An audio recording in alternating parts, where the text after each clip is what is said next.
الحمد للہ رب العالمین والصلاة والسلام علی سید المرسلین اما بعد فاعوذ باللہ من الشیطان الرجیم بسم اللہ الرحمن الرحیم فلما وضعتها قالت ربی انی وضعتها انثى واللہ اعلم بما وضعت وَلَيْسَ الذَّكَرُ كَالْأُنثىٰ وَلَيْسَ الذَّكَرُ كَالْأُنثىٰ صدق اللہ العظیم۔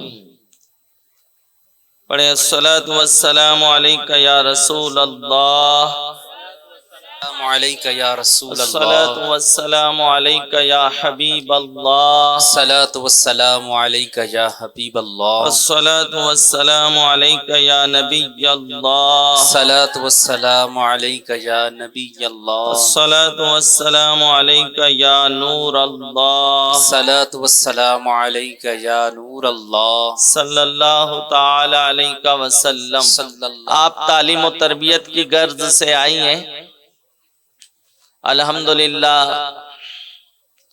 آپ جانتی ہوں گی، نہیں جانتی ہیں تو آج جان لیں گی کہ تحریک سنی دعوت اسلامی کے زیر اہتمام آن لائن لیڈیز کے لیے بھی شارٹ کورسز کا مختصر کورس کا آغاز ہو چکا ہے۔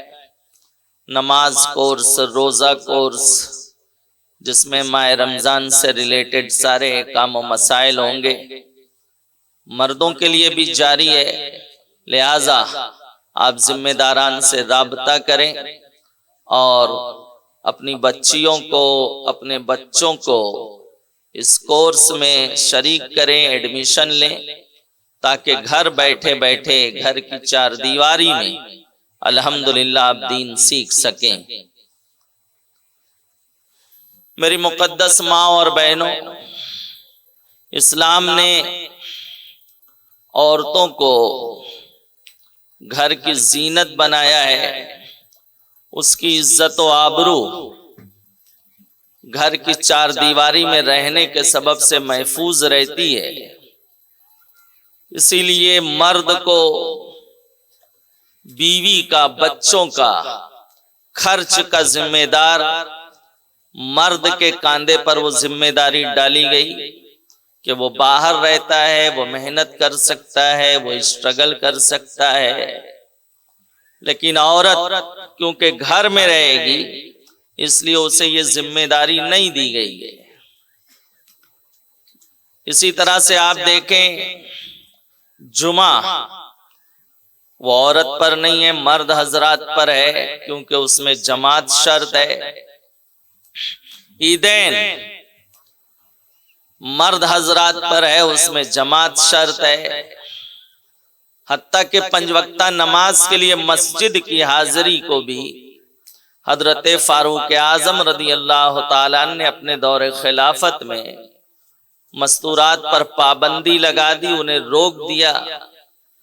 میں عرض کرنا چاہوں گا، لیکن یہ یاد رکھیں یہ شریعت کی حدیں ہیں، اس میں آپ رہیں گی اور اس میں رہ کر آپ تقوی اختیار کریں گی، پرہیزگاری اختیار کریں گی، نیت میں طہارت ہوگی، نیت میں پاکیزگی ہوگی، تو اللہ عز و جل شانہ تمہاری نسلوں میں برکتیں عطا فرمائے گا اور تمہاری کوکھ سے ایسے بچے جنم لیں گے جو اللہ اکبر پوری دنیا میں صبح قیامت تک دین و سنیت کا، اسلام کا پرچم بلند کرتے نظر آئیں گے۔ میرے پیارے آقا علیہ الصلوۃ والتسلیم کے پیارے دیوانوں، حضرت مریم، حضرت عمران، سورہ آل عمران میں جس کا ذکر ہے، ان کی بیوی نے نذر مانی کہ اللہ مجھے لڑکا عطا فرمائے، کیونکہ انہوں نے محسوس کیا کہ میرے شکم میں کوئی نئی زندگی سانس لے رہی ہے، تو انہوں نے یہ نذر مانی تھی کہ اللہ مجھے اولاد عطا فرمائے تو میں اسے بیت المقدس کی خدمت کے لیے وقف کر دوں گی۔ لیکن جب بچے کی ولادت ہوئی تو وہ لڑکا نہیں تھا بلکہ اللہ نے آپ کو لڑکی عطا فرمائی۔ وہ مایوس ہوئیں، وجہ یہ کہ ان دنوں بیت المقدس کی خدمت کے لیے لڑکوں کو قبول کیا جاتا تھا، لڑکی کو نہیں، اس لیے وہ افسردہ ہوئیں۔ تو رب نے انہیں تسلی دی اور فرمایا اس لڑکی کے ولادت پہ تم غم نہ کرو، اس حوالے سے پریشان نہ ہو، بلکہ یہ لڑکوں سے بھی افضل ہے، یہ بیٹوں سے فضیلت رکھتی ہے یہ بچی۔ پھر ان کا نام مریم تجویز کیا گیا۔ حضرت مریم کو بیت المقدس کے ایک حصے میں جو ہے رہنے کی اجازت دی گئی، وہ وہیں تسبیح و تحلیل کرتی، وہ وہیں عبادت کرتی۔ حضرت زکریا علیہ الصلوۃ والتسلیم کے ان کو سپرد کر دیا گیا۔ میرے پیارے آقا علیہ السلام کے پیارے دیوانوں، حضرت مریم اللہ اکبر، ان کی ماں نے خیال کیا تھا کہ میرے لڑکا پیدا ہوگا تو میں اسے بیت المقدس کے لیے وقف کروں گی، وہ بیت المقدس کی خدمت کرے گا۔ لیکن اللہ ان کی نیت اچھی تھی، وہ تقوی شیار تھی، وہ پرہیزگار تھی، اللہ کی ذات پر اعتماد تھا، اللہ کی ذات پہ بھروسہ تھا۔ اللہ نے انہیں لڑکا تو نہیں لڑکی عطا فرمائی، اور پھر وہی مریم کو مولا نے وہ کمال عطا فرمایا کہ اسی کنواری مریم کے ذریعے حضرت عیسیٰ علیہ السلام کی ولادت ہوئی، اسی کنواری مریم کے ذریعے حضرت عیسیٰ علیہ السلام کی ولادت ہوئی۔ حضرت عیسیٰ علیہ السلام اس خاکدان گیتی پہ تشریف لائے، اور اللہ حضرت عیسیٰ علیہ السلام کا تذکرہ قرآن مقدس کی آپ کو اکثر مدنی صورتوں میں نظر آئے گا۔